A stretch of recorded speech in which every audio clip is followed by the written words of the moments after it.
Assalamualaikum warahmatullahi wabarakatuh. Perkenalkan, nama saya Feni Liza, nomor 1C220051 dari kelas R001 Prodi Pendidikan Matematika, Fakultas Keguruan dan Ilmu Pendidikan, angkatan 2020. Nah, jadi di sini saya akan mempraktikkan bagaimana caranya kita mengurus jenazah, baik itu memandikan jenazah, mengkafani jenazah, menyolatkan jenazah, ataupun menguburkan jenazah. Nah, untuk yang pertama ini, terlebih dahulu saya mengingatkan jika ini kita seperti praktikum atau simulasi saja, dan jenazah yang kita gunakan adalah bukan jenazah asli atau seperti boneka atau biji yang kita buat. Nah, ini adalah kita ilustrasikan sebagai jenazah perempuan atau seorang wanita. Nah,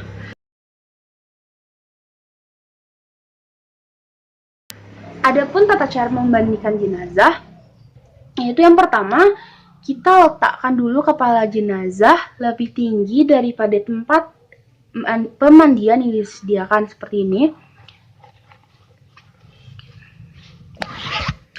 Nah, seperti ini kita letakkan lebih tinggi kepala jenazah, lebih tinggi, ini ada itunya, lebih tinggiannya daripada tempat pemandiannya. Terus mandikan jenazah hendaknya menggunakan sarung tangan, itu seperti hendaknya gitu kan ya, boleh juga tidak, tapi dianjurkan menggunakan sarung tangan, dianjurkan. Terus ambil kain penutup jenazah dan ganti dengan kain basah agar auratnya tidak terlihat. Maksudnya ini kita tutup jenazahnya agar aurat dari jenazah tersebut tidak kelihatan gitu. Jadi kita tutup. Setelah itu kita bersihkan dulu giginya. Giginya kita bersihkan. Terus telinga jenazah, lubang hidungnya, selah ketiaknya, terus jari-jarinya serta rambut jenazah kita bersihkan secara menyeluruh agar mungkin ada kotoran-kotoran yang terdapat di sana biar lebih bersih.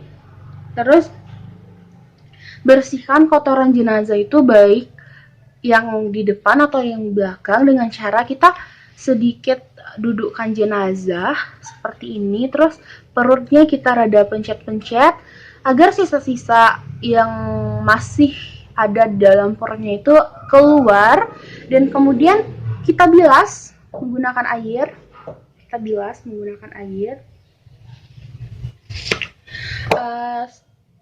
Setelah itu kita siram atau basuh seluruh tubuh jenazah itu menggunakan air sabun.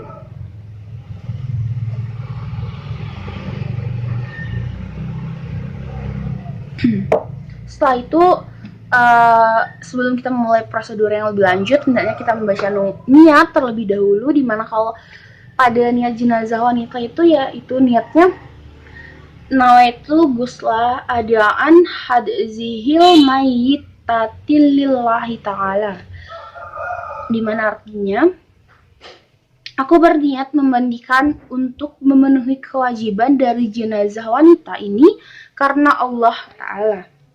Kemudian kita siram atau kita basuh dari kepala hingga ujung kaki dengan bersih, sebelah kanan dan sebelah kiri masing-masing 3 kali. Jadi kita sebelah kanan terlebih dahulu ya, kita bersihkan 3 kali dari ujung kepalanya sampai ujung kakinya.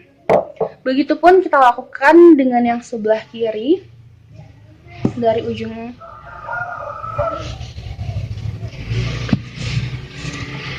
Nah, setelah selesai kita miringkan jenazah, kemudian kita basuh belakangnya jenazah, miringkan ke kiri atau kita bersihkan kanan, berarti kita miringkan ke kiri seperti ini. Kita catatannya itu kita harus lembut dan pelan-pelan saat membagikan jenazah sebagai rasa penghormatan kita kepada beliau. Kita cuci sebelah kirinya sebanyak 3 kali juga biar lebih bersih yang di bawahnya. Terus begitupun untuk yang di sebelahnya. Kita baringkan ke sebelah kanan. Terus kita bersihkan.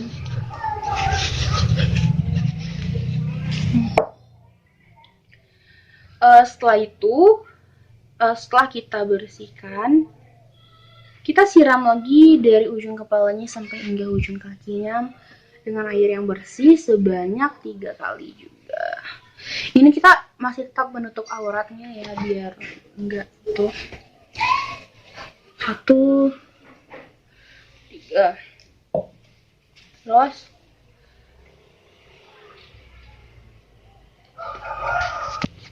nah, setelah itu kita wudhukan jenazah, atau kita wudhu kepada jenazah seperti wudhu pada umumnya. Kita cuci muka jenazah,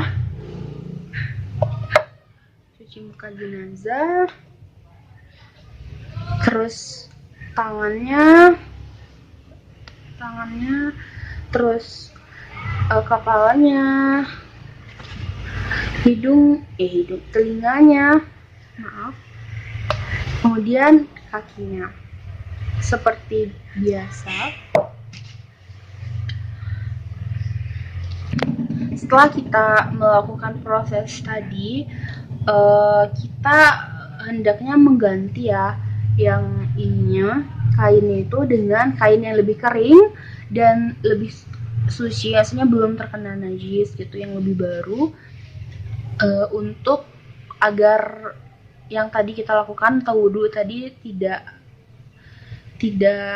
salah atau tidak gagal gitu ya, tidak gitu. Setelah itu kita selesai memandikan jenazah. Ada baiknya setelah memandikan jenazah itu kita beri wangi-wangian gitu, dengan catatan wangi-wangian itu tidak mengandung alkohol sebelum dikafani. Nah, biasanya di sini digunakan itu air kapur barus yang juga tadi seharusnya dimandikan dari atas sampai kaki jenazah sebanyak 3 kali juga gitu.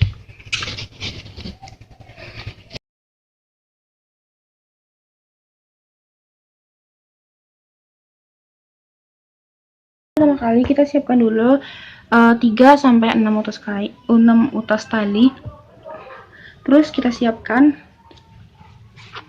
beberapa kain kafan, berapa lapisan. Ini yang pertama. Terus kita letakkan lagi agak 1/3 dari yang sebelumnya. Terus kita letakkan yang lebih panjang.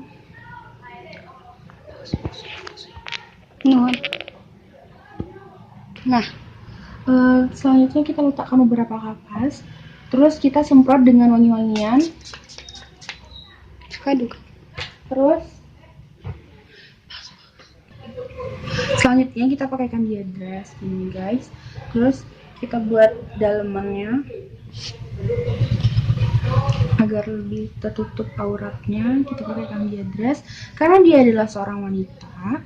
Kita pakaikan dia hijab yang sudah kita siapkan.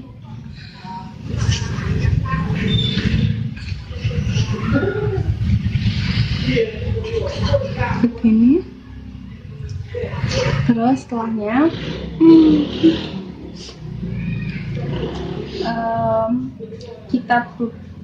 kita tutup kain kafannya 1 lembar demi selembar ya, agar menutupi semua jenazahnya. Bismillah, kita pelan-pelan saja dan menghormati beliau.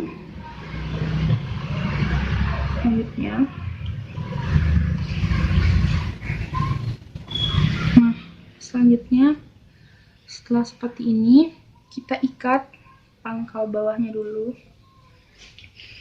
Kita ikat jenazahnya agar tidak jatuh. Kita ikat.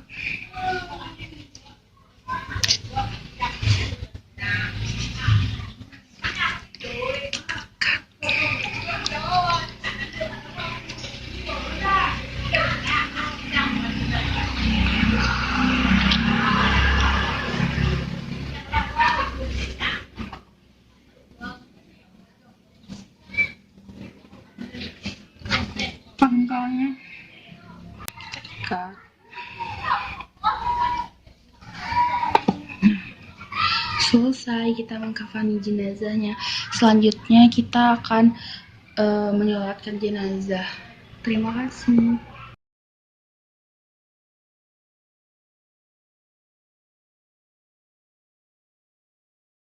Oke, selanjutnya adalah tata cara menyolatkan jenazah atau sholat jenazah. Sebelumnya perlu diketahui bahwasanya sholat jenazah itu tidak disertai dengan ruku ataupun sujud, tidak juga dengan azan dan iqamat. Setelah berdiri sebagai mestinya, atau biasanya pada wanita, kalau sholat jenazah wanita itu di tengah-tengah antara jenazah itu, maka yang harus kita lakukan itu yaitu yang pertama, dimana kita seperti tadi berdiri menghadap kiblat, kita letakkan kepala jenazah di sebelah kanan dan kakinya di sebelah kiri, atau di hadapan orang yang melaksanakan sholat ya. Setelahnya kita berniat dengan melafal niat, dimana untuk jenazah perempuan itu usolli ala adzihil mayitati arba'a takbiratin fardu kifayati ma'muman atau imaman lillahi ta'ala, Allahu Akbar. Selanjutnya, setelah kita berniat, maka kita lakukan takbiratul ihram. Takbiratul ihram yang pertama, setelahnya kita membaca surah Al-Fatihah. Kemudian takbiratul ihram yang kedua, setelahnya kita membaca salawat atas Rasulullah SAW. Allahumma sholli ala Muhammad. Terus takbiratul ihram yang ketiga, kemudian membaca doa untuk jenazah. Nah, untuk jenazah wanita, doanya itu Allahumma ghafirli laha warhamha wa'afiha wa'fu anha. Terus takbiratul ihram yang keempat, kemudian membaca doa yaitu untuk wanita, Allahumma la tahrimna ajraha wa la taftina ba'daha wa ghafir lana walaha, yang artinya, ya Allah, janganlah kiranya pahalanya tidak sampai kepadanya, atau janganlah engkau meluputkan kami akan pahalanya, dan janganlah engkau memberi kami fitnah sepeninggalannya, serta ampunilah kami dan dia. Kemudian kita mengucapkan salam ke kanan dan ke kiri, yaitu Assalamualaikum warahmatullahi wabarakatuh. Setelah melaksanakan sholat jenazah, dianjurkan untuk membaca tahlil la ilaha illallah wal afi ba'da qudratih, la ilaha illallah wal baqi ba'da fana'i khalqihi, la ilaha illallah kullu syai'in khaliqun illa wajhah, lahul hukmu wa ilaihi yurja'un, yang artinya tiada Tuhan yang pantas disembah dengan sebenar-benarnya melainkan Allah yang maha memberikan afiat setelah kekuasaannya. Tiada Tuhan yang pantas disembah dengan sebenar-benarnya melainkan Allah yang maha kekal setelah binasa seluruh ciptaannya. Tiada Tuhan yang pantas disembah dengan sebenar-benarnya melainkan Allah.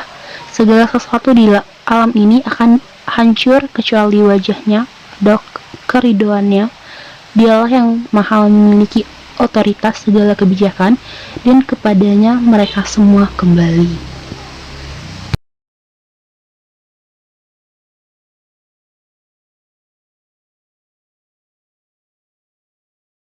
Berikut ini merupakan tata cara mengubah jenazah. Sebelumnya, dari Uqbah bin Amir al-Juhani radhiyallahu anhu, beliau berkata bahwa ada 3 waktu yang mana Rasul Shallallahu Alaihi Wasallam telah melarang kami untuk sholat atau menguburkan jenazah pada waktu-waktu tersebut: saat matahari terbit hingga ia agak meninggi, saat matahari tepat berada di pertengahan langit hingga ia telah condong ke barat, dan saat matahari hampir terbenam hingga ia terbenam sempurna.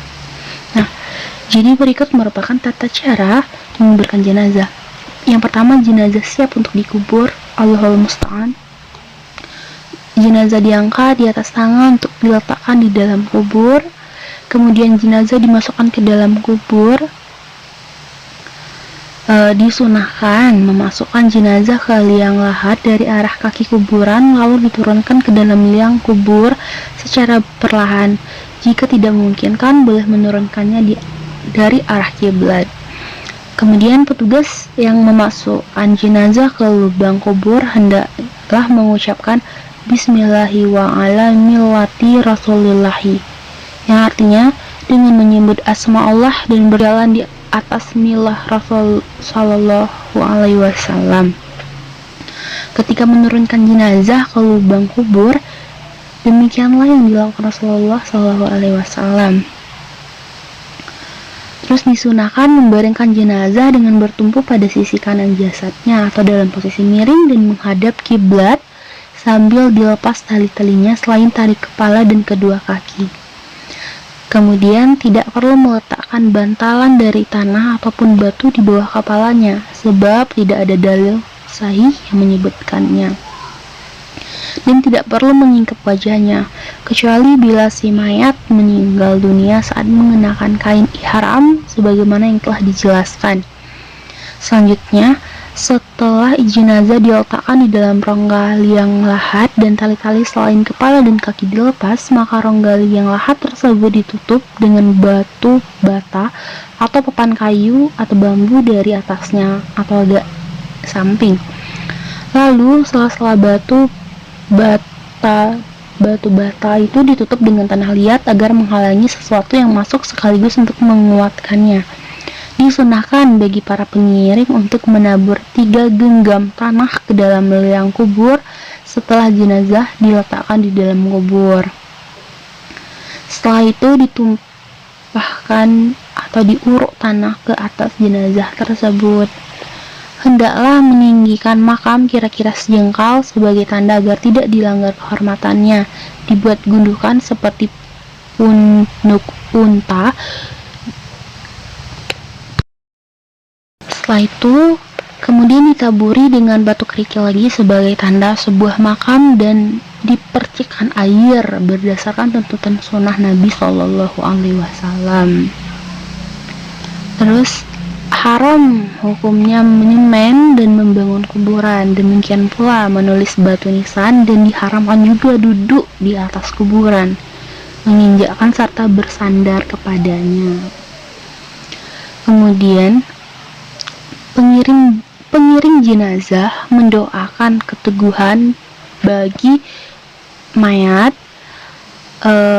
agar mempermudah dalam menjawab pertanyaan dari 2 malaikat yang disebut dengan fitnah kubur, karena ketika itu rohnya dikembalikan dan ia ditanya di dalam kuburnya. Maka disunahkan agar setelah selesai menguburkannya, orang-orang pengubur atau orang-orang pengiring jenazah itu berhenti sebentar untuk mendoakan kebaikan bagi jenazah atau mayat tersebut. Baik, demikianlah tata cara pengurusan jenazah, baik dalam memandikan, mengkafani, menyolati atau menguburkan jenazah.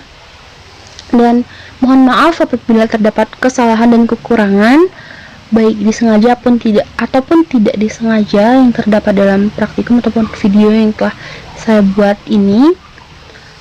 Mohon dikoreksi dan wabillahi taufiq wal hidayah. Wassalamualaikum warahmatullahi wabarakatuh.